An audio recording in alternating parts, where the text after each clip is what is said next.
let me show you something real quick. I just came from Pilates class, but this right here is an interpretation of a stock in the stock market.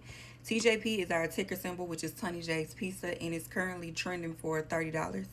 The bid price, which comes from the buyer, is $29.99, and the ask price, which comes from the seller, is $30.01.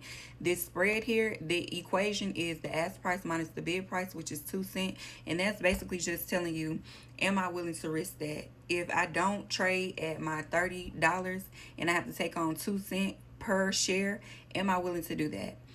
Then we go down here to a 5-minute candle. This top wick here is $30.20, which basically means that the stock reached high at $30.20. It opened at $29.50 when this 5 minutes started, and when the 5-minute end, it closed at $30. The lowest it got was $29.40. Just based off of this, since the closing price was higher than the open price, that makes it a green candle. Moving along to the volume. The current volume during this stock trade was 1.5 million, and this is still during this 5-minute candle. They were currently trading for 1.5 million shares, meaning it was going from buyer to seller or seller to buyer.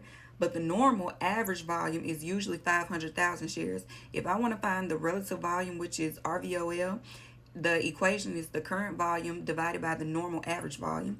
So 1.5 million shares divided by 500,000 gives us 3.0.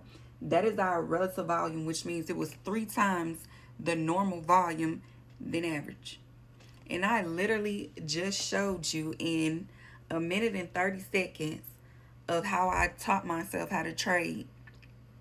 And I'm only on lesson 4. So imagine how much more I could teach.